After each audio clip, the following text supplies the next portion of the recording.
to tell you got the wrong place. This operation here at Infowars.com is so dedicated to liberty that I had to turn back some of the news today. The crew is so energized, so hardworking.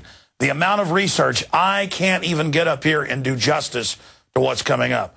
Peter Dell Scott on government drug dealing and more. We've got in studio the maker of American Dream exposing the banking cartel, Tad Lumpkin. We have got on-site reporting from Darren McBreen and Aaron Dykes, who are in Colorado with a huge martial law drill. That's coming up first in a moment.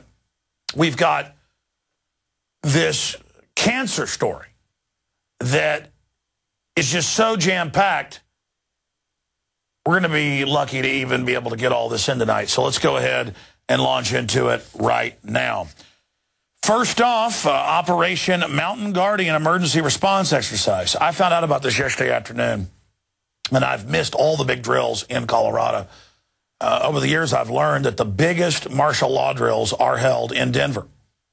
And we were not disappointed, complete with practicing to round up school kids and others and bring them to sports stadiums, all a exercise in federalization and the takeover of the community. Over 100 agencies, police coming up and telling our crew to turn off their cameras. It was all compartmentalized in other areas.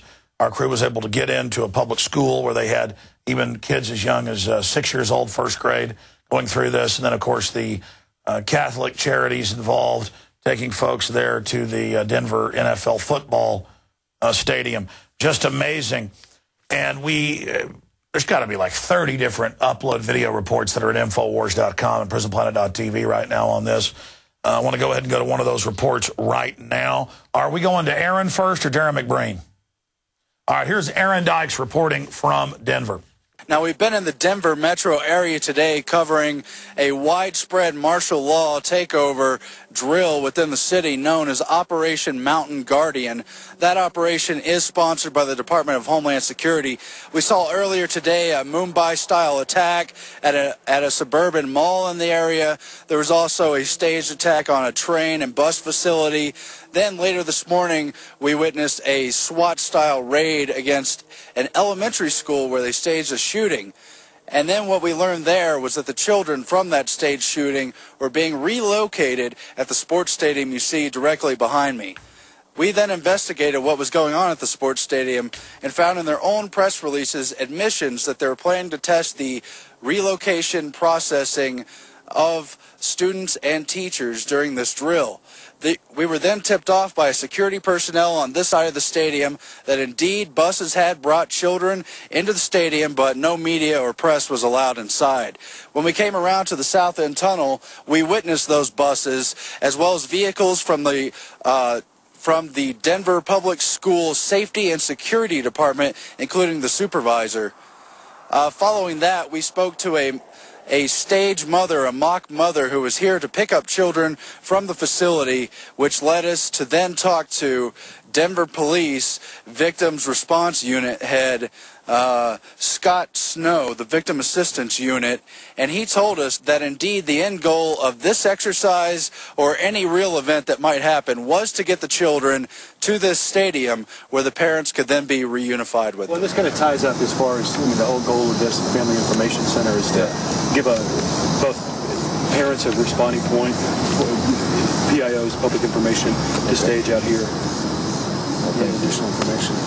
Okay, so this is pretty much it, though, like the end of the drill. This is about done. Like, in terms of drill or even real event, this is the goal is to get everybody here to reunify with parents or guardians. Okay. Just incredible events as we see more and more of a federalization of police and military and a total takeover of these metro areas in a fear-mongering panicking for a terrorism event. Alex, back to you. Okay, great job, Aaron. As we go out to break in a little while and come back with our first in-studio guest, we're going to play a report from Darren McBreen, all filed and put together there on the ground. Amazing new technologies that are really empowering alternative and grassroots media. And again, that police officer there, nice guy, trying to be helpful, doing a drill to reunite children.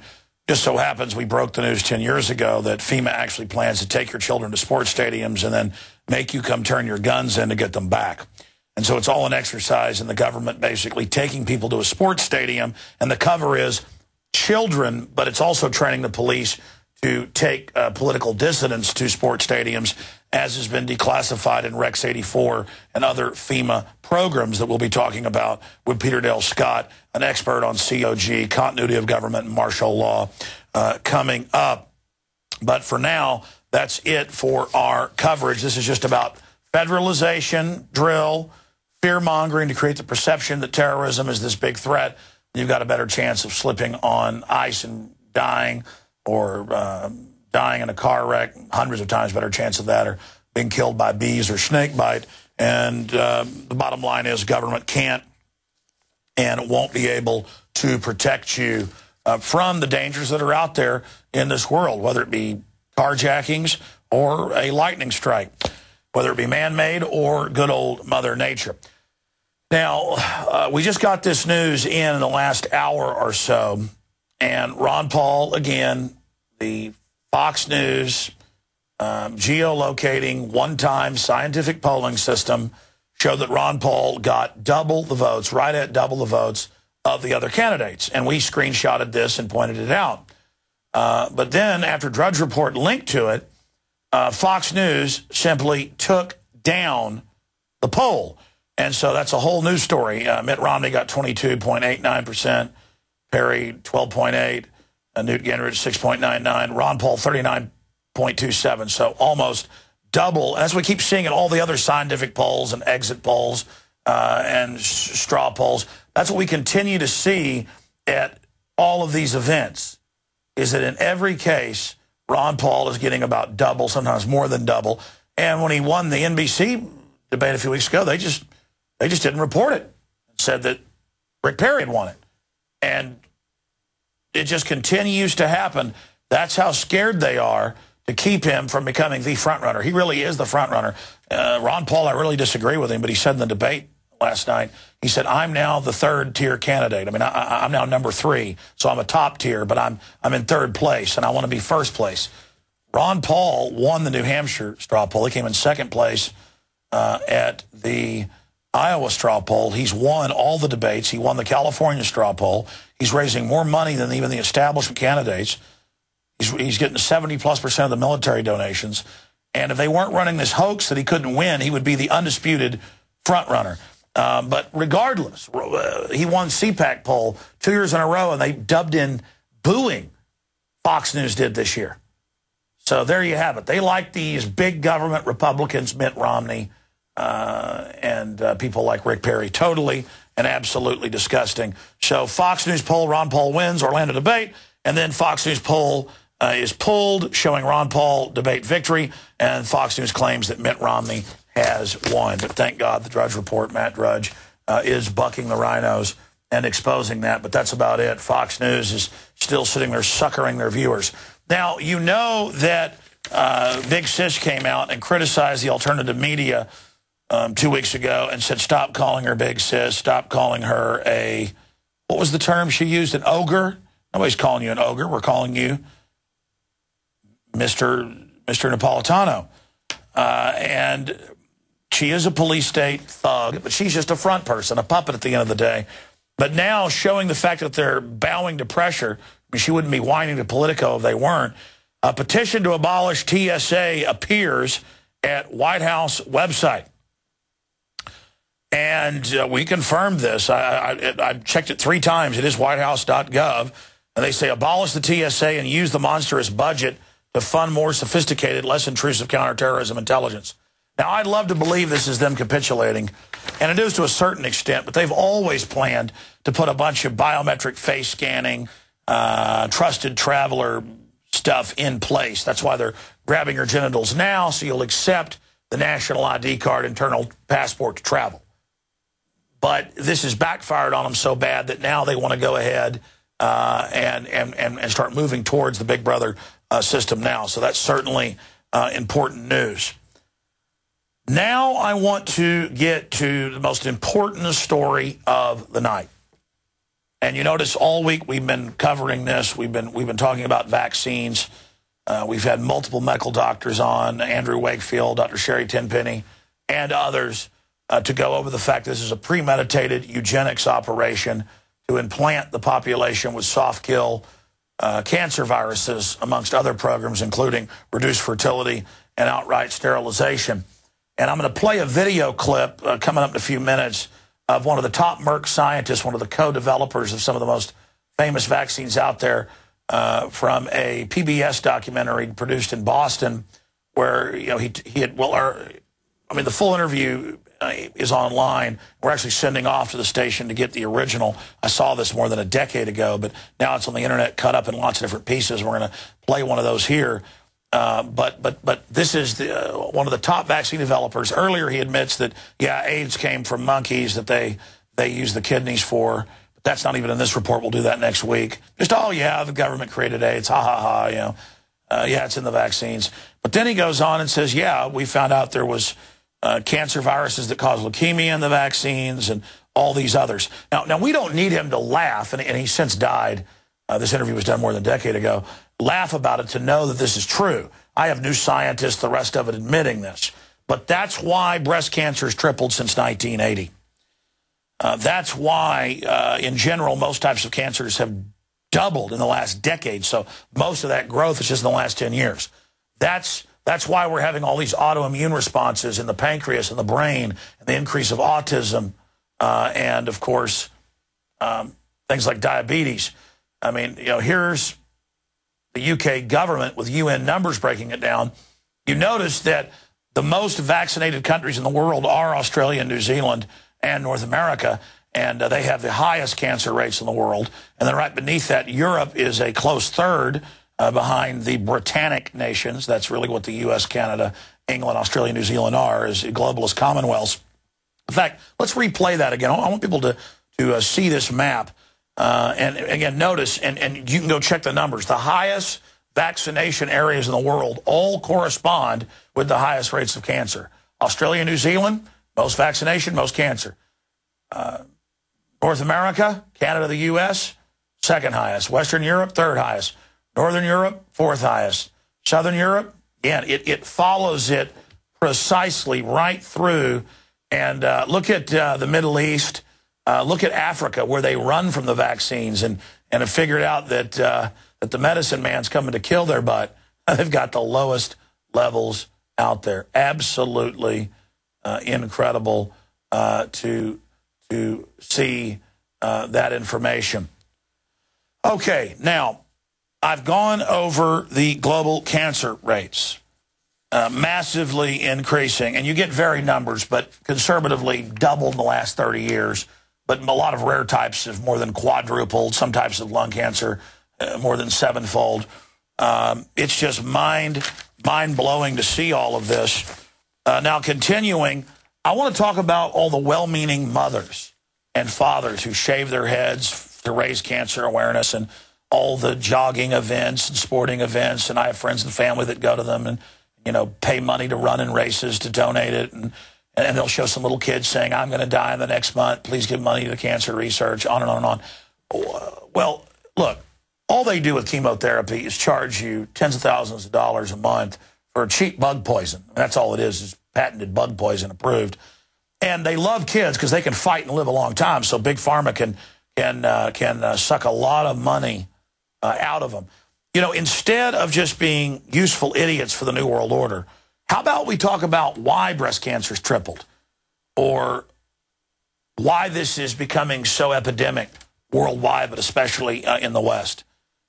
I mean, why don't we actually look at the causes of this? I mean, here's some of the stories. Teams across the country lace up for pediatric cancer. 46 mothers shave their heads for childhood cancer awareness. Young Nuggets fan inspired others during valiant cancer fight. Race teams run for pediatric cancer. Well, let's just go over now some of the causes.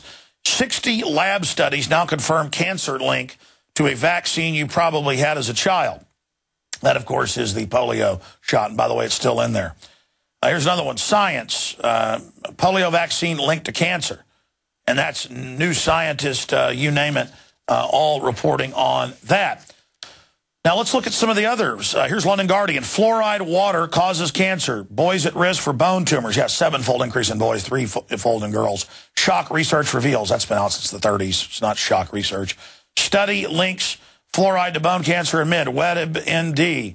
On and on and on. So they've been adding this to the water, along with hundreds of other chemicals in the cover name of fluoride. You see, how about instead of giving money to the big pharma companies that basically use the cancer research systems as a way to suppress the real cures and treatments and to control the debate and research, instead of just being gullible and giving your little girls stuff in bisphenol A cups and giving people the GMO and all the lab studies that gives lab rats cancer and then drinking the sodium fluoride and giving them all the shots. How about you actually find out, instead of just going, man, let's find a cure, how about we find out what's causing it to begin with? It's like, let's find out a way, if an 18-wheeler runs over you and breaks, 50 bones, let's find a way to fix those bones quicker. How about we just find out why people are playing in interstate traffic? See what I'm saying? Instead of, hey, people are falling off 50-story buildings and dying, let's figure out how to make people bounce better and not die and hit the bottom. How about we just don't jump off buildings? I mean, I'm just throwing some analogies out here, or parables right now, to try to get you to think. Why don't we talk about why it's increasing, why it's skyrocketing? Just so happens I have all these government documents we covered the last 2 nights here, where it's all engineered, where it's eugenics. Now, this is a long clip, and this is from a WGBH. I remember seeing this online a decade ago, and I can't dig up the original, but we're going to order it and figure out how to get a copy. Or if you have one, please send it to us. And of course, when this guy died in 2005, they praised him. This is from an online compilation where people basically cut it up. But it's Dr. Maurice Hilleman talking about how there was cancer viruses in the vaccines. You name it, all different types of cancers. Very powerful information. Stay with us. Well, I got an invitation from the Sister Kinney Foundation, which was the opposing foundation, and that was the live virus. Oh, great. Yeah, they had jumped on Saban's bandwagon. And they had asked me to come down and give a talk at the Sister Kinney Foundation meeting. And I said, it was an international meeting. I thought, God, what am I going to talk about? I know what I'm going to do. I'm going to talk about the detection of non-detectable viruses as a topic. So now I got to have something, that's going to attract attention. So I thought, gee, that damn SV40. I mean, that vacuolating agent that we have. I'm going to just pick that particular one. That virus has got to be in vaccines. And it's got to be in Saban's vaccine, so I quickly tested it. Sure enough, it was in there. And I'll be damned. so now, so I go ahead and... So you just took stocks of Saban's vaccine off the shelf here at Merck? Yeah, well, it had not been made at Merck. It was made at Merck. You were making it for Saban at this point? Yeah, it was made before I came. Yeah, but at this point, Saban is still just doing these massive field trials? Okay. In Russia and so forth. So I go down and I talked about the detection of non-detectable viruses. I told Albert... but at this point, Saban is still just doing these massive field trials? Okay. In Russia and so forth. So I go down and I talked about the detection of non-detectable viruses. I told Albert, I said, listen, Albert, I said, you and I are good friends. But I said, I'm going to go down there and you're going to get upset. But I'm going to talk about a virus that's in your vaccine. Now, you're going to get rid of the virus. Don't worry about it. You're going to get rid of it. But, so of course, Albert was very upset with me. What did he say? Well, he said basically that this is just another obfuscation that is going to upset vaccines. And I said, well, you're absolutely right. But I said, we have a new era here. We have a new era of a detection. And the important thing is to get rid of these viruses. Why would he call it an obfuscation if it was a virus that was contaminated? Well, no, because, there are 40 different viruses in these vaccines anyway that we were inactivating. And... but you weren't inactivating his, though. That's correct. No, that's right. But yellow fever vaccine had leukemia virus in it, and this is in the days of very crude science. So anyway, I went down and talked to him, and I said, well, why are you concerned about it? I said, well, I'll tell you what. I said, I have a feeling in my bones that this virus is different. I don't know why to tell you this, but I've been around biology a long time. I just think this virus may have some long-term effects. And he said, what? I said, well, cancer. I love it. And I love it. Go ahead. No. I said, Albert, I said, you probably think I'm nuts, but I just have that feeling. Well, in the meantime, we had taken this virus and put it into hamsters. So we had this meeting, and that was sort of the topic of the day, and the jokes that were going around was, gee, we would win the Olympics because the Russians would all be loaded down with tumors. This is where the vaccine was being tested. This was Yeah, right. Right. So, and it really destroyed the meeting around. You know, it was a big international. Yeah, right. So it was sort of a topic. You know. Why didn't this get out in the press? Well, I guess it did. I don't remember. We had no press release, and obviously you don't go out. This is a scientific affair within the scientific community. Again, I saw this a decade ago online, and it's since been grabbed and chopped up. We're going to try to get the original from WGBH Public Television, Boston, of Dr. Maurice Hilleman. This is from several decades ago, but again, I saw it online when video was first becoming popular on the web, and that's what people have gotten off the web and cut up. That's why the quality is so low. Early video streaming on the web was more like a slideshow, as you know. But this video clip's been getting more attention again lately. But I just want to remind you, in fact, here it is right here. I had it down here. You can go to, if you give me a document cam shot. Again, you can find thousands of mainstream news articles. Here's New Scientist with the headline, Science Polio Vaccine Linked to Cancer, SV40. It's just interesting to see the guy sitting there making jokes about all of this. And then earlier in the interview, he talks about HIV from monkeys they use for vaccines. And it was being tested in Russia and it was killing Russians, so what? And it really gives you a mindset into these people. Because as he said, we didn't even bother to warn anybody. Just screw it. Why warn anybody? Now, I want to get to another clip here that is from University of Calgary up in Canada, where they did an electron microscope scan of what happens when mercury hits brain cells. And so you've got the sodium fluoride, the mercury, the cancer viruses, all of this, and you wonder why there's all these neurological disorders. And then it cuts into a local Austin newscast that was actually packaged nationally. This aired on all the local CBS affiliates. They just read off a teleprompter and have a video package over it, so it has the local view. But this aired on every CBS station in the country, telling people that mercury is now good for your children's brains. Here it is. To better understand mercury's effect on the brain, let us first illustrate what brain neurons look like and how they grow. In this animation, we see 3 brain neurons growing in a tissue culture, each with a central cell body and numerous neurite processes. At the end of each neurite is a growth cone where structural proteins are assembled to form the cell membrane. 2 principal proteins involved in growth cone function are actin, which is responsible for the pulsating motion seen here, and tubulin, a major structural component of the neurite membrane. Shown here is the neurite of a live neuron isolated from snail brain tissue, displaying linear growth due to growth cone activity. It is important to note that growth cones in all animal species, ranging from snails to humans, have identical structural and behavioral characteristics and use proteins of virtually identical composition. In this experiment, neurons also isolated from snail brain tissue were grown in culture for several days, after which very low concentrations of mercury were added to the culture medium for 20 minutes. Over the next 30 minutes, the neurite membrane underwent rapid degeneration, leaving behind the denuded neurofibrils seen here.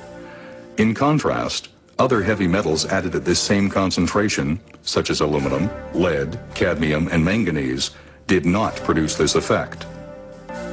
Shown here is a neurite growth cone stained specifically for tubulin and actin, before and after mercury exposure.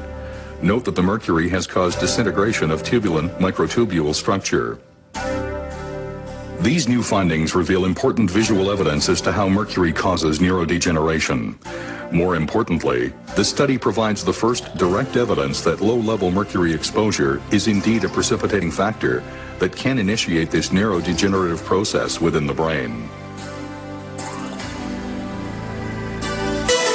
Mercury-containing vaccines may help, not harm kids, according to 2 new studies in the journal Pediatrics.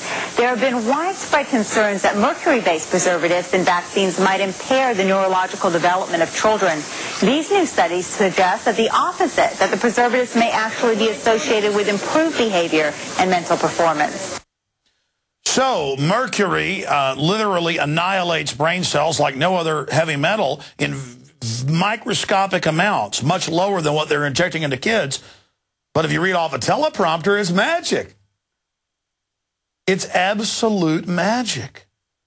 And all these brain damaged kids and the lowering IQs in the West and the skyrocketing cancer, it's all just a big accident. But that Merck scientist said, we just gave it to the Russians to kill their ass.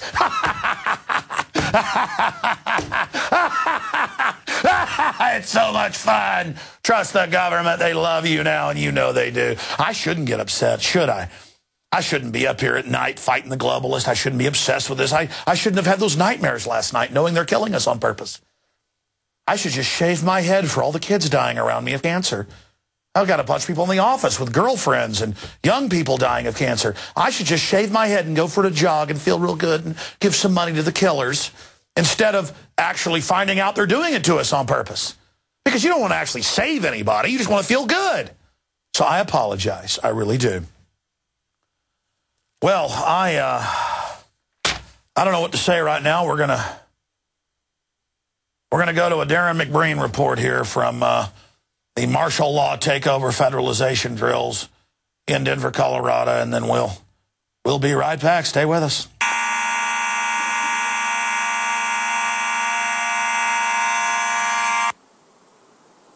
Hey, we're here in Denver, Colorado, and we're covering Operation Mountain Guardian. Now, this is a large-scale terrorism drill, and 100 different agencies actually took part in the exercise. Now, this was a test for Homeland Security and FEMA to test their capabilities in what they referred to as a catastrophic situation involving a terrorist attack. One of the primary locations of the drill took place right behind me at the Sports Authority field, where the exercise involved participants processing children in and out of the FEMA camp that they set up inside of the stadium.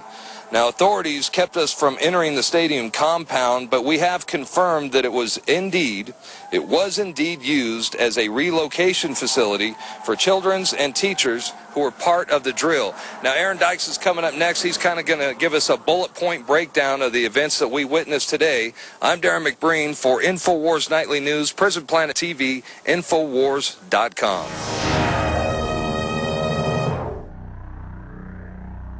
Obama is notoriously a liar. We need to go to where the real architecture of government is, and it's not in a president. Wall Street has hijacked Washington in broad daylight.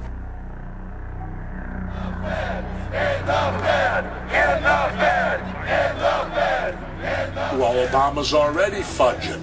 He's fudged since day one in this election. The elite are using Obama to pacify the public so they can usher in the North American Union by stealth, launch a new Cold War, and continue the occupation of Iraq and Afghanistan. The globalists are outside all the nations. That gives them safety, and they play countries off against each other. We've got to give them a stake in creating the kind of world order that I think all of us would like to see. Partnership and cooperation among nations is not a choice. It is the only way. What they're doing is using the existence of the United States to act out their Wall Street fantasies of world domination and maintaining their capital structures and maintaining their system of looting. The fight that this country has been waging since its inception is for the central bankers not to take over the country. President Barack Obama is only the tool of a larger agenda. Senator Obama had a desire to do some meetings. Others had a desire to meet with him tonight in a private way, and that's what we're doing.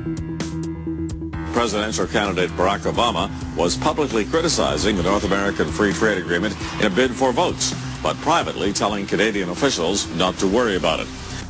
If you talk to our generals, they are desperate for is a civilian counterpart to our military force. What do you call this thing where you get this false sense of gratification, but because a black man is in office, everything's going to be all right? No, everything's not going to be all right. So I know how unpopular it is to be seen as helping banks right now, especially when everyone is suffering in part from their bad decisions. I promise you, I get it. The Obama deception. The truth strikes back. Get your copy of the Obama deception today at Infowars.com or download it in super high quality at PrisonPlanet.tv.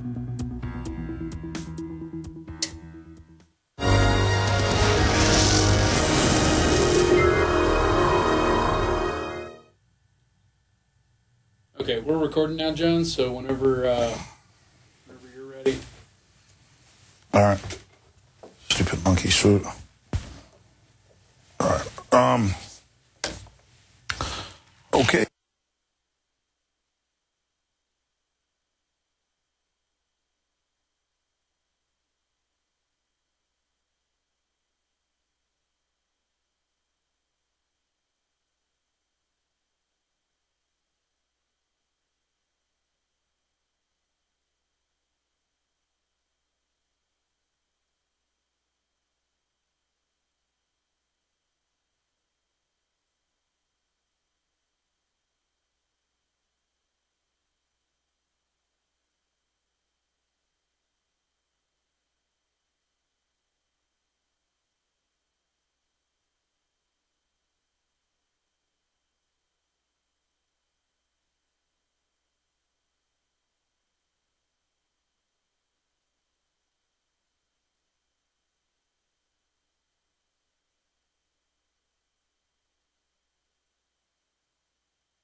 All right, my friends, we're back. It's InfoWars Nightly News, and in studio, we've got Tad Lumpkin, the director of the amazing animated film documenting the history of the banking cartel, American Dream, because you've got to be asleep to believe it. This is definitely cyanide to the globalists. Tad, great to have you here with us. Great. Thanks for having me, Alex. Listen, obviously, we're promoting the film. We've got it in the InfoWars store. You guys have been great. You've put it out for free on the web, showing us really about the passion for liberty to fight the collectivist Borg. I wanted to have you here because last time, we had you via video connection. It was powerful stuff. I wanted to have you here to talk about your philosophy and give us a hint of some of the new projects coming out.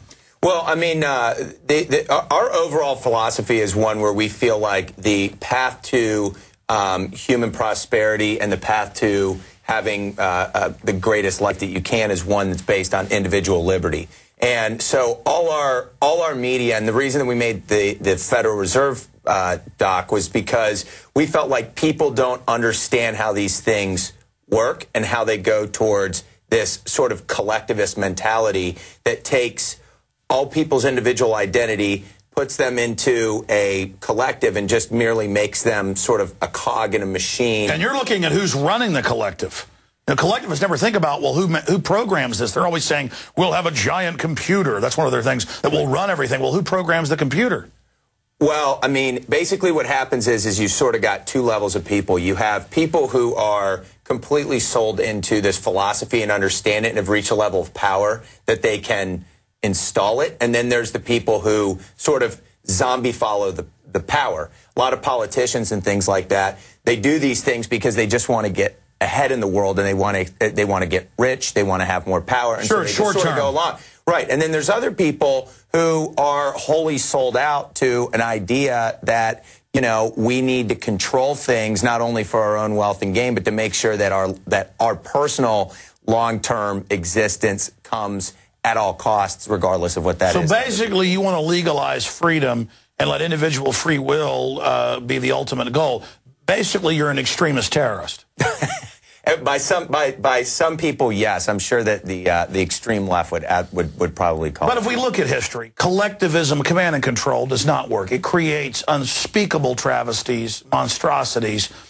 And that's why the globalists say, well, we're trying to be scientifically tyrannical. It'll be different this time. But we've seen it's not been different. I mean, even the best laid plans of mice and men often go astray. And that's what's scary about a centralized tyranny. Its mistakes are even that much bigger, and then it strives to cover them up. Yeah, no, that's exactly right. And I think what happens is somehow there's this tolerance for a certain type of dehumanization of people, and then there's not of another one. I was actually talking to my partner on the way over here, and we were talking about the whole idea that it's like somehow you have movie stars wearing Che Guevara stuff, and it's cool, you know, and it's like in Los Angeles, there's, you know, a restaurant called Chairman Mao's Kitchen. I mean, these people killed tens of millions of people in brutal ways because they were bent on building their collective. Well, Mao, admittedly, the Chinese say he killed 80+ million. Our government says 64 million. But, I mean, and exactly, I see young people wearing Che shirts and Mao shirts. And, and, like, do they have any idea just how out of control this is? And what it shows you is that if you brand things right and you market ideas right and you soften people to these things, they not only accept them, they actually elevate them and embrace them. And I mean, that's what we see all over in just, you take one horrific thing, and if you package it up right, somehow it no longer not only isn't horrific, it actually becomes cool. It's sexy, it's stylish. That's right. And they'll defend these people. It's truly sickening, because the last time I checked, Denver, Toronto, all these mega cities have Mao worship restaurants. Absolutely. And, you know, that extends, too, to the political movement. And part of the role that we really want to play is being able to market liberty in the way that the leftist control agenda has been marketed. I mean, well, notice they will market, they will sell books, films, everything. That's right. And so you got to support us. But anytime a libertarian, a constitutionalist, a pro-human, a pro-freedom person tries to ever build anything, it's like, how dare you make money?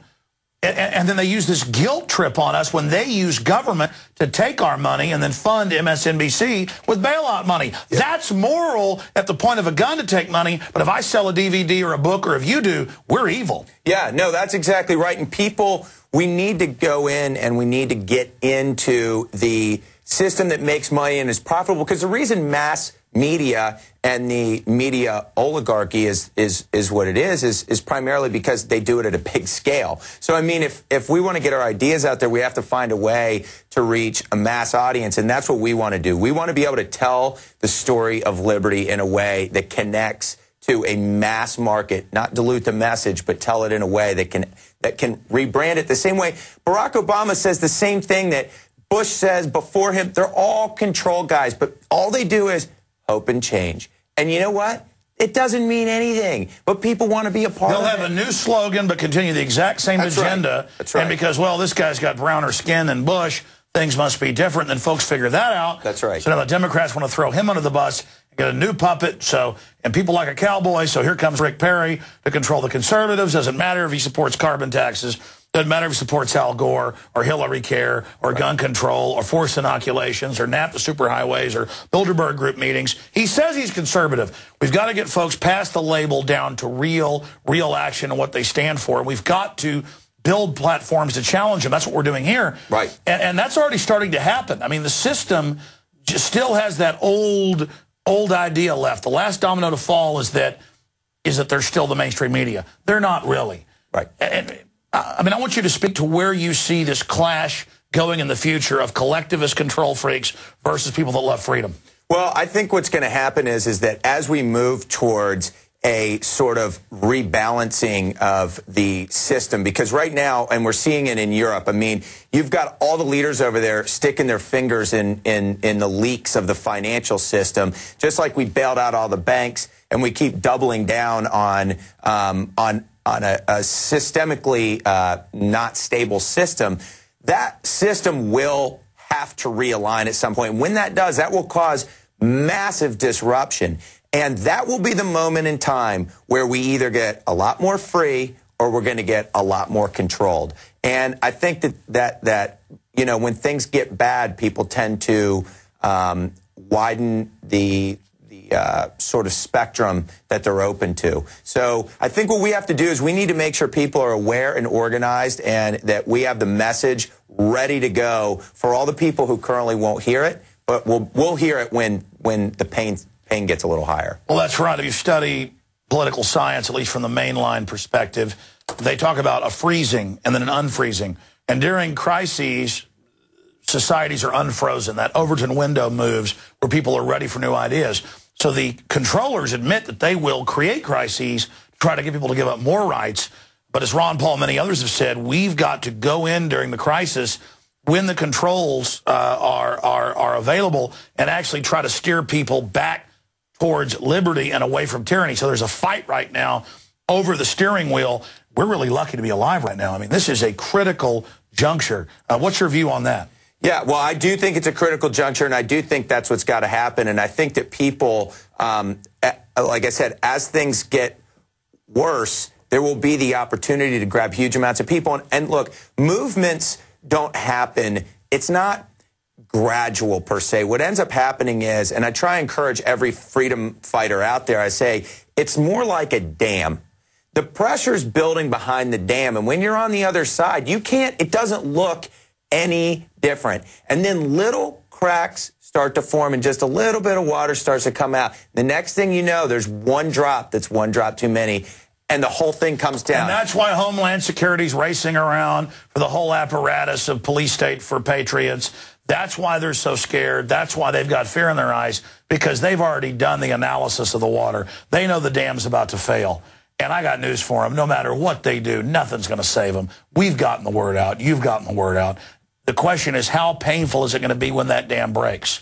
We need the globalists to go ahead and just give up, run up the white flag. That's why their only hope and prayer is to tell us that we should capitulate, that we should surrender, that tyranny's invincible. That's why they're throwing everything at us right now in an attempt to run a psyop on us. And I'm here to tell you, Tad, it ain't going to work. No, well, and I think that the great thing is that most revolutions, whether they're actual war revolutions or whether they're political and thought revolutions, are generally led and won by very convicted minorities. It's not necessarily that you got to get 51% of people to show up to a voting booth someday to get something done. It's like when you get, for better and for worse, things can change rather rapidly with a small percentage of highly convicted people. And you look at, like, for the worse, Cuba or, Russia, those were very small overthrows. I mean, Germany, things got really bad. That's how you end up getting the Nazis. On the other hand, who were the patriots of some country to take on the greatest empire the world's ever seen? 3% started the war. Right. 5% won it. And that's why the globalists want to teach us we have no power. We're going to lose. We're pathetic. Nothing can beat the evil. Give up. Go home, GI. You're dead. Tokyo Rose stuff. Yeah. Because they understand. They just had another big university study out that was common sense, but they did a big decade-long study and found when 10% of people believe something passionately and won't back off, they will convert the other. Yes. And so whether it's global warming, man-made garbage, or whether it's liberty, 1776, it's whoever wants it most. So there's this big middle mass that's kind of sucking their thumbs and just wants to watch the football game. There's the little evil group and the little good group. And I've looked at the math. That little good group is not little. Yeah. In fact, it's one of the biggest surges I've ever seen. And when you really think about it, we're going to kick their ass. Yeah. The New World Order's in deep shit, brother. Yeah, well, let me tell you what, though, is the whole reason that they tell you, and you see so many people scoff and laugh it off, is because it's all a confidence scam. Just like the banking system and the global financial system. Right. No one's ever got sick from Gardasil, and it's like thousands and tens of thousands, but it's just all a scammer. There's no mercury in the shots. They tried that for about 5 years when it's on the insert. Yep. It's or Al Gore. Everyone knows the sea level's rising when it's dropping. Yes. Well, and I mean, you even see polar bears can't swim. Well, I mean, it's the whole thing that's like, look at all this uproar over the argument of whether Social Security is a Ponzi scheme or not. It's like, no, it 100% is a Ponzi scheme, regardless of if you like it and want to keep it. It's like They promise things they couldn't deliver on. And they stole the money to begin with. They steal the money that's in there, and then the only reason they can keep it going is because they come to your house and say, we'll throw you in jail if you don't pay us more. And they're always cutting how much you get, freezing the COLA, stealing it through the inflation tax. That's right. But because you're going to get a little bit, okay, I'll go ahead, and then they take half of that little bit. Right. You know what? I'm going to give you the last 2 or 3 minutes here. I want you to look right into that camera. You're hosting the show. You're absolutely dynamite when it comes to the fact we're going to kick their butt. We're going to win this thing. You've got the floor, my friend. Tell them where we are right now, Tad. Well, look, we're at an extremely important interchange in America, and you know, it's coming up not just in election, but it's coming up in the way people behave and what they're willing to stand for, and if they're willing to be courageous, because it's really going to take courage to go out and deal with the fear that not only is real fear, but also fear that is not real, but can feel so, and is part of sort of the scam of keeping you frozen and not willing to move. And I would just go and tell people that, you know, we've got to seize this opportunity, and freedom is this amazing adventure that you can have, but adventure takes courage. And if you can't show the courage to live, then really, at the end of the day, what's the point? So it's kind of like, for the sake of our, for the sake of our lives, for the sake of our children's lives, the point of life is having that life experience. And without it, it's kind of like we all leave this earth anyway in a pretty short period of time. So we're either going to pass on a more free and more adventurous life to our children, or we're going to pass on one where they don't get to taste that and they don't really get to experience, what it's really all about, make their decisions about what's the most important things and why we're even here. And that's where I think freedom abounds for those eternal questions to be asked, and control does not. And so, I hope people just take the opportunity to go out and not be afraid of the truth, but convicted to find the truth, regardless of what it tells you. And I think often we think, well, if we believe something, then somehow that changes what's true or not. And it's like, the truth is the truth, and that is what will set you free. So I hope people that will take that and embrace that and go in search of that. Well, Tad, well said. Facts are stubborn things. Yes, they are. And thank God they're stubborn. Look, our forebears weren't perfect, but they lived in a more real world where you made mistakes, you died. Mm-hmm. Now we've had such incredible technology, such great largesse, it's allowed us to get pretty stupid. Yeah. It's allowed us to go further down the road of uncommon sense than we've ever seen. But when that pendulum swings, it's going to be violent, and we can feel it stopping and beginning to swing back, and the system is bracing itself. The greatest challenge our species has ever faced, the greatest crossroads, is now here. And it was so exciting to know that you and the fellow that helped you, Harold, write this great film are involved, and you were telling me about some of your new projects coming out. So exciting, even more powerful than the last, and it's the fact that the individual is transcendent. The individual is just magic, and what free association can do is unbelievable. I go back to myself 17 years ago, Access TV, and I'm still learning every day, and I'm not using a teleprompter, and this isn't calculated. This is just blood, sweat, tears, guts, and a love of liberty, and I reach conservatively more than 10 million people a week, and it's exponentially growing. And I know, and I've seen it, so many other people I've influenced and others have influenced, that together we're going to kick this tyranny's hind end. God bless you, my friend. Yes, thank you. Thank you so much for coming in. The film is American Dream. It's available at Infowars.com and free all over the internet. We hope you get the high-quality DVD and support what the filmmakers are doing and what we're doing and get it out to folks, and hopefully air it on Access TV in your area. All right, we're going to go to break, and we're going to come back with Peter Dale Scott. Straight ahead, continuity of government drug dealing, and 9/11, the staged event. Stay with us. We'll be right back.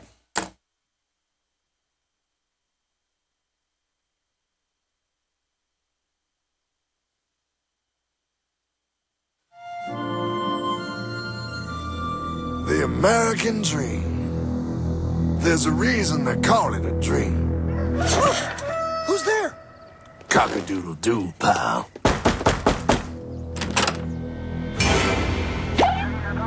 No, no, no, no, no! I don't have any more money! My job sucks right now. Please, I'll have more money next month.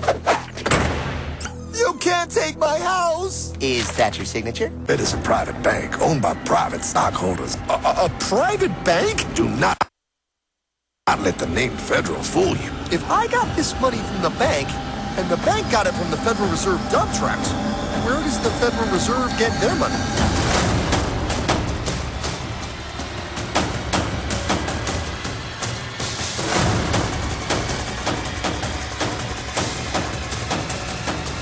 They take our property away, just like Thomas Jefferson said they would.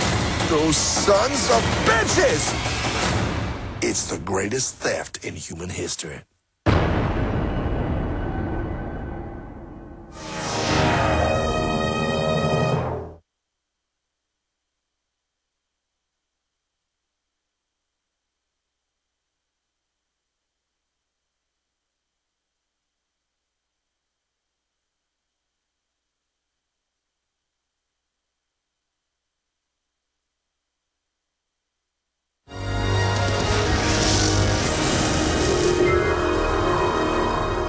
We're back. It's InfoWars Nightly News, another extended transmission because we're desperate to warn you. We know this information, and my God, how could we not try to warn you? Hopefully you'll take that same spirit of enlightenment and spread it on to others, because night is falling fast on free societies worldwide. We've got to defeat this tyranny before it's too late. Before we go to Peter Dale Scott, I got a few more stories here. Maryland Motor Vehicles system has come out with a trial in-car system that bosses you around when you go over the speed limit, and later will report you to police. And they're just beta testing a system that I've seen the federal government transportation department talk about, where they're going to have these systems in your cars that track everything you do. They already admit OnStar sells all your data to the feds and insurance companies. They've actually told their minions that that's happening. Here's a letter we were sent where one of our listeners has basically begun to opt into being part of the system. And that's all up at Infowars.com. And finally, before we go to Peter Dale Scott, Ahmadinejad, who's an engineer, the leader of Iran, spoke at the UN yesterday, and he said that as an engineer, there's no way the towers fell from jet fuel. Well, what about Building 7? It wasn't even hit by an aircraft.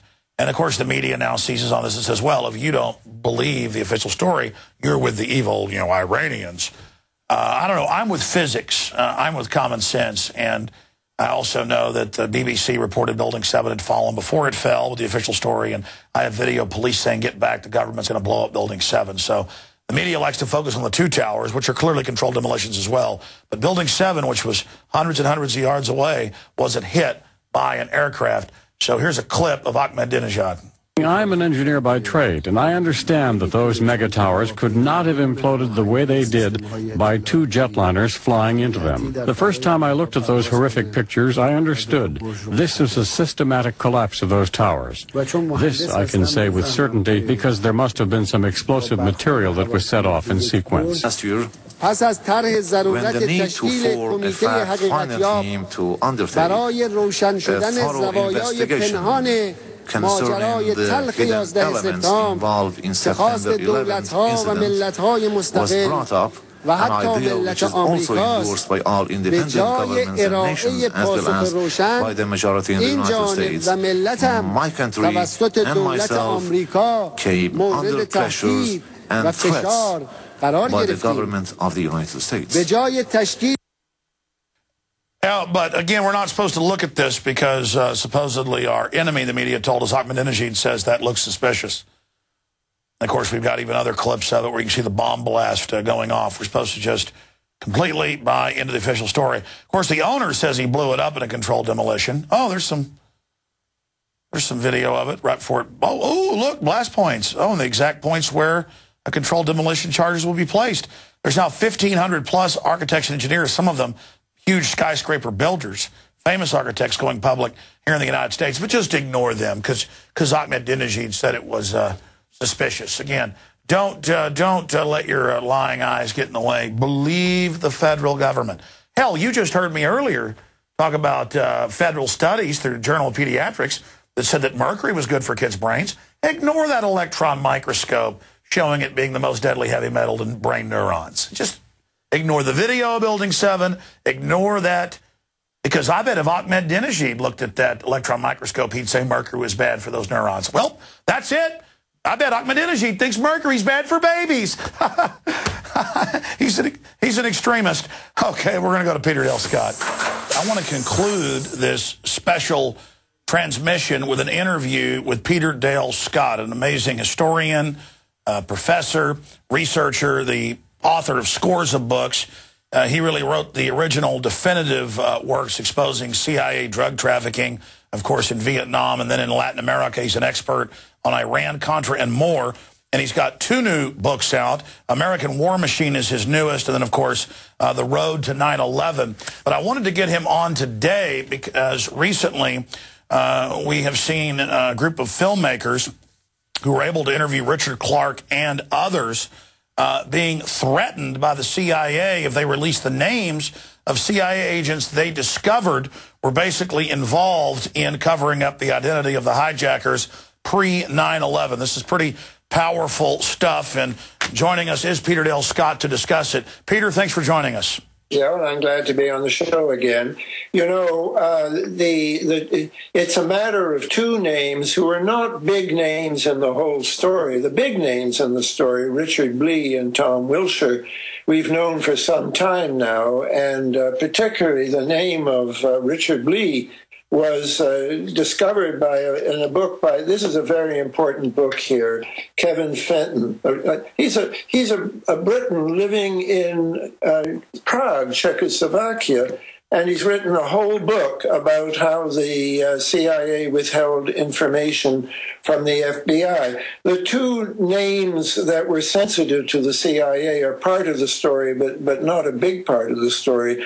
Richard Blee is absolutely central to it, because he was high up in the CIA's bin Laden unit, and he was also obviously a hawk. He had been pushing for a program to get the CIA on the ground with the Northern Alliance in Afghanistan for months before 9/11 happened. So that it's very striking that, on the one hand, he's withholding information that could have stopped 9/11 from happening. That's a general consensus from everybody, that this was vital information. If the FBI had had it, they could have brought in some, maybe the majority of the hijackers. Then on the other hand, he's acting as if he wanted 9/11 to go forward, and at the same time, he's preparing a plan for what to do when there's a casus belli, and it's essentially what they did do. They went in on behalf of the Northern Alliance, which was quite controversial because everyone knew that the Northern Alliance was an army supporting itself by drug trafficking. Speaking of drug trafficking, now we see Geraldo Rivera on Fox, we see ABC News, we see BBC. I mean, I've played these clips here on air where they just admit now, okay, the troops help grow the opium and we help ship it out and we give them fertilizer, and then we worry about it once it gets to America or once it gets to Europe.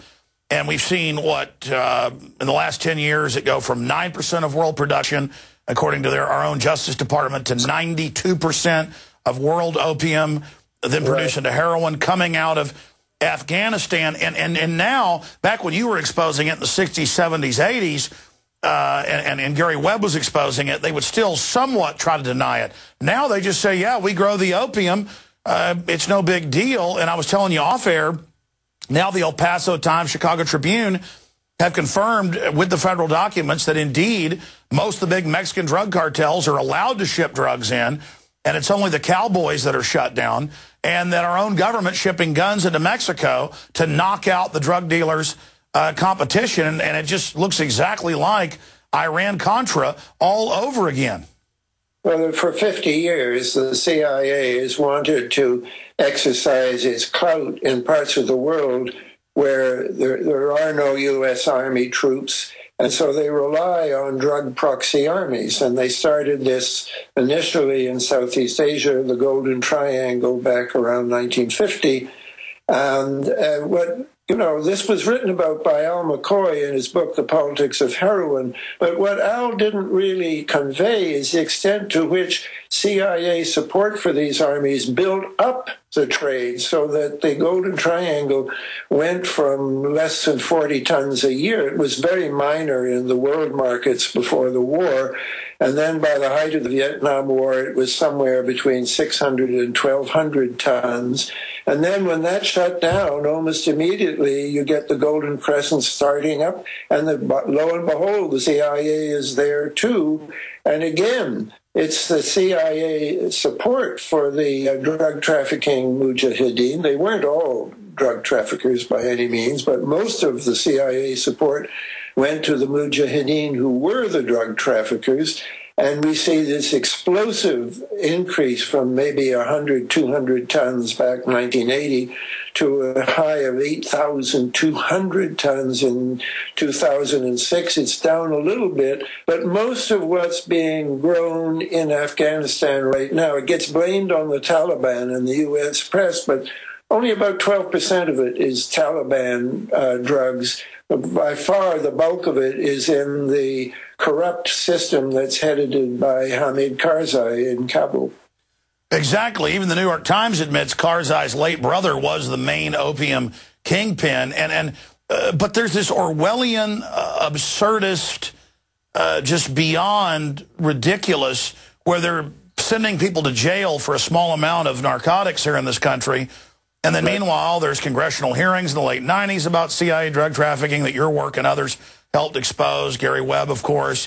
Now they've just got Geraldo. Tons, yes. You know, when the CIA's involved, it's in the tons. If I could just recall, it was late 90s. It was the DEA discovered that there was a Venezuelan General Guillen Davila. They accused him of importing a ton of cocaine with CIA approval. The Wall Street Journal said it might have been as much as 22 tons. And the man was technically indicted, but it was a sealed indictment. Nothing ever came of it. And we next heard of the man as part of a CIA plot against Hugo Chavez about 4 or 5 years ago, untouched.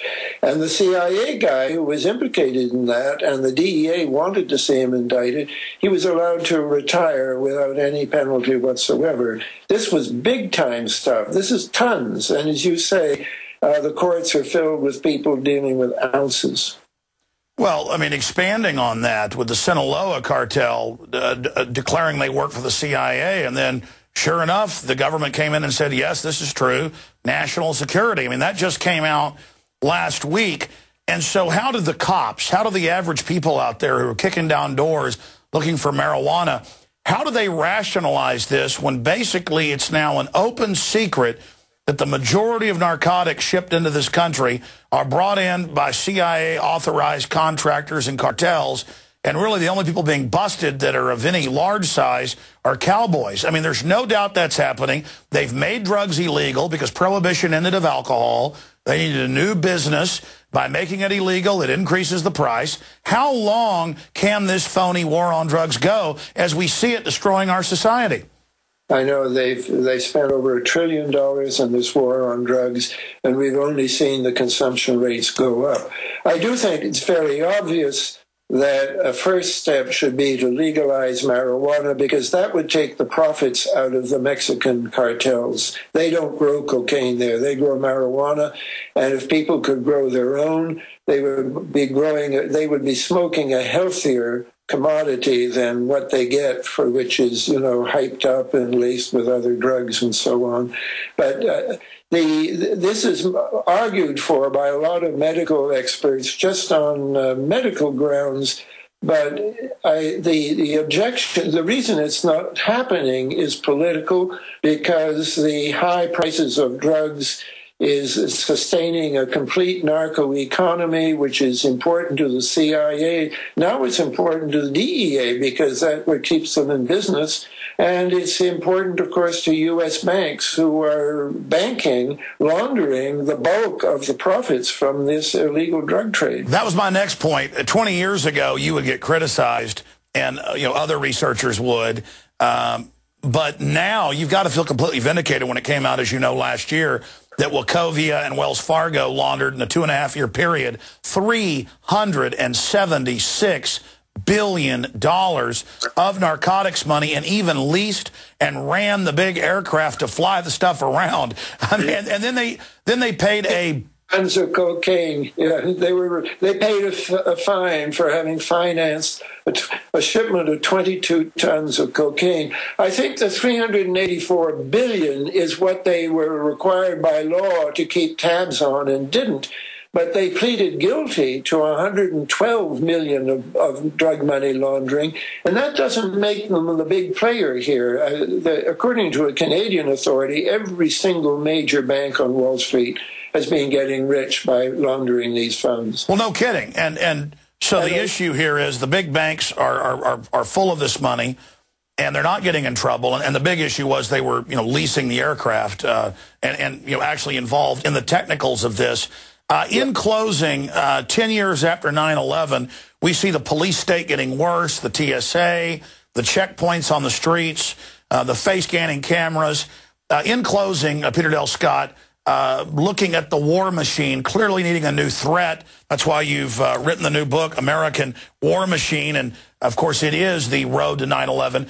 What has 9/11 done to America and the rest of the world? What has that myth done? Well, we can talk. It's certainly, I'd like just to mention, it's not just 9/11, but it's these COG, continuity of government regulations that were implemented on 9/11, which the media never talk about, but which actually prescribed a regime for suspending the Constitution in certain respects. And that's why we got the Patriot Act and why we got the suspension of FISA, why we got warrantless detention and the Homeland Security's 10-year program, Project Endgame, to build detention camps to deal with millions of people if necessary. And the budget for that program was $400 million in just one of the 10 fiscal years at stake. So one can be very bleak about this, but I'd rather close on a more upbeat note, because I think that the whole 9/11 story is really beginning to come apart. We're getting some very good science now to show that there was nanothermite that helped blow up Building 7 and the Twin Towers. We're getting this book again by Kevin Fenton, which is about the illegal withholding of information from the FBI. This is a story that's going way beyond the 9/11 truth movement, bringing in major journalists, and I think we're going to get congressional action on this, and I will be really disgusted with Congress if we don't. Well, I'm glad you raised that point, because as we investigate, we find more and more, just like Sybil Edmonds, who's now broken her gag order in the last year, was able to document the FBI translator. It was narcotics, it was weapons, it was sex slavery, Al-Qaeda involved with the CIA, up until the day of 9/11. I mean, this is just organized crime. And we do have a few minutes left. I'm glad you brought up COG. There's so many things that you've been a leading expert in, but that's probably what you've trailblazed to the greatest extent from my research. And I was about to raise the point when you brought up COG that it's basically already been implemented. That's how you see the Constitution being set aside. That's how you see Obama saying, I can launch wars without congressional approval. That's how you see warrantless wiretapping and more FEMA in our local communities. I have reporters, we just had them on earlier, out in the field in Denver right now, where they're practicing putting people in the local sports stadium. And out of hundreds of drills going on at this event and over 100 agencies, that was the only thing they didn't advertise and that they don't want press at, but we were able to get in and talk to participants. And it is just so frightening. And then you've got Glenn Beck coming out and saying we're liars, it doesn't exist, when meanwhile they have the Emergency Centers Establishment Act. We have the FEMA purchase orders for the emergency camps. We have Rex 84, the Iran-Contra hearings admitting it, with Congressman Jack Brooks raising it. And they say that's national security. Don't talk about it. Miami Herald's reported on it. You wrote about it 20-something years ago. And then You're talking about Houston Chronicle articles where they admit the $400 million, that was years ago, for camps and civil emergency. We raise facts, and they stonewall and say, camps? There's no such thing as camps. Meanwhile, I've got reporters on the ground witnessing them drilling to put political dissidents in camps, Peter. So in a few minutes here, tell folks what... Homeland Security used to have it on their website until I wrote about it, and then they took it off their website. The thing that's public, it's hard to talk about COG because, of course, it's all super secret. We know that Bush brought in some new COG rules in 2007, and the Homeland Security Committee of the House wasn't allowed to see the rules. They were told they didn't have a high enough clearance to see those rules. That's a pretty good sign that the Constitution's going crazy just there. And another one is, we have a National Emergencies Act, and it says if you proclaim an emergency, Congress has to review it within 6 months. We had an emergency proclaimed on September 14th, 2001. It's still in force. It gets renewed every year, and Obama has just renewed it for a third time. Congress is required by law to review that and hasn't done it. And when a congressman and I tried to get a campaign going here, ask your congressman why this is not happening. And one congressman said, oh, well, that law was overridden by continuity of government. Well, if that's true, then that's clear evidence that we don't have our Constitution anymore. And you're bringing up, of course, Congressman DeFazio and others, people on the Homeland Security Committee, including the chairman, said, let us see the full presidential decision directive for COG. The cover sheet said the president, for any reason, any crisis, including economic, can suspend Congress. And they were told, you're not high enough security clearance. And for those that don't know, the Congress is co-equal to the president in power, separation of powers, legislative, judicial, executive. If you really read what most of the founders said, and Thomas Jefferson, really, Congress, because it's more diverse, is really even more powerful than the president. And here's Bush saying, you can't see this. And now, as you said, Obama has continued this. This is just dreadful. And no political party is making an issue out of this. I'm very disappointed with the Tea Party because they want more limited government, but government is being stripped of its existing limitations in our lifetime before our eyes, and nobody is raising a complaint in Congress about this. The republic is dying with a whimper, not a bang. But you mentioned that there is an awakening, and that's what I see traveling the country, doing radio shows, not just my own. The vast majority of people are really awake to 9/11 and other issues. They know they're being lied to. Confidence in this kleptocracy, this corporate fascist system is at an all-time low. Every poll shows that. But I saw a hoax for the 10th anniversary. I had reporter after reporter call me, TV, BBC, print, and say, how do you feel? And I'd say, wait a minute, after the fourth or fifth call, how do I feel now that 9/11 truth's dead, right? And they go, how'd you know I was going to answer that? Well, that's the talking point. I've already gotten 6 calls this week, and then I got, 10 more. And I said, what, your editor told you that was what you were writing about? And they said, yeah. And I said, don't you see? So they're desperate if they're putting out a talking point that 9/11 truth is dead. It's kind of like, declaring Mark Twain was dead 20 years before he was dead. He said, rumors of my demise have been greatly exaggerated. They've got to be desperate to put this thing to bed so they can stage another terror attack. They have, the great incongruity is, on the one hand, they're saying that 9/11 truthers are a bunch of idiots who don't know their hands from their feet. And on the other hand, they're saying they're so dangerous that they actually have a man in the State Department and another man in the White House whose job it is to combat the 9/11 truth movement, even though we're supposed to be a bunch of idiots. I went through years of government obfuscation on the Kennedy assassination, but they never appointed people whose job it was to persuade people that Lee Harvey Oswald did it alone. This is a new development, thought control, that the Americans are being told that they have to think one way about 9/11, and we will fight anyone who thinks a different way. Peter Dell Scott, that is very well said.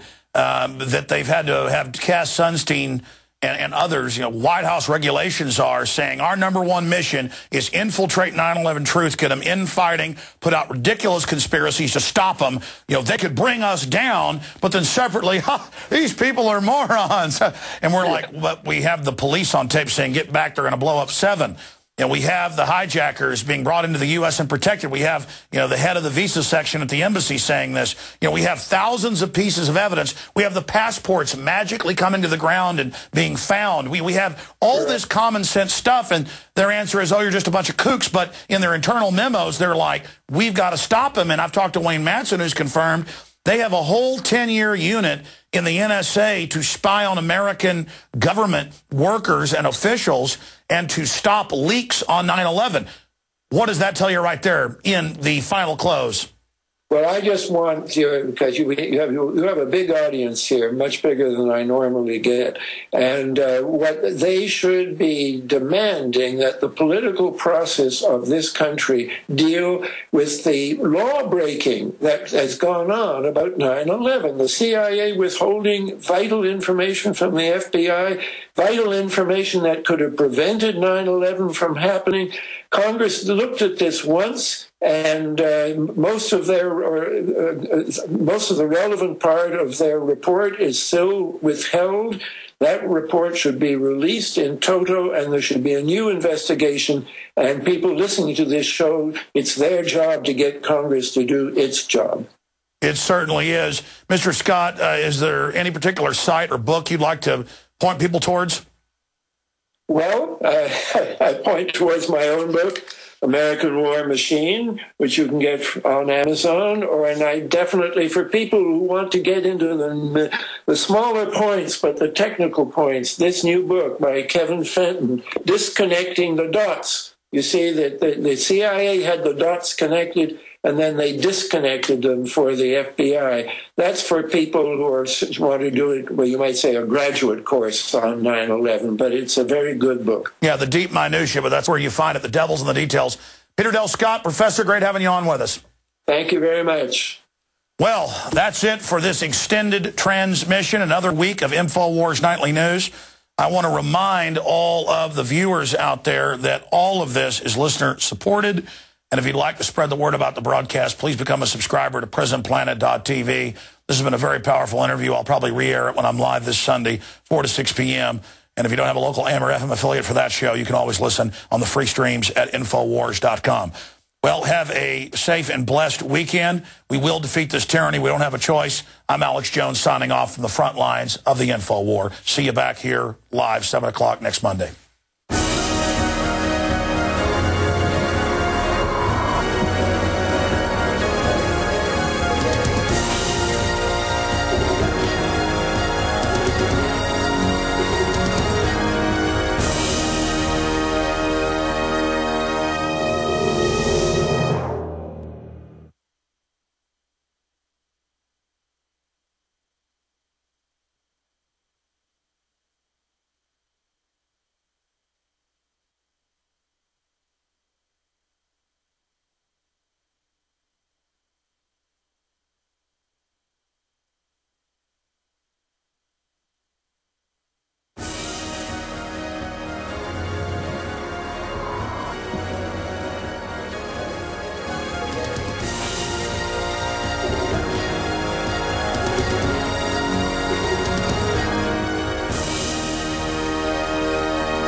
It is Friday, September 23rd, 2011. This is InfoWars Nightly News. And I don't know, this thing's probably going to be 2 hours long tonight. So if you're looking for an info babe who's got collagen injections in her lips,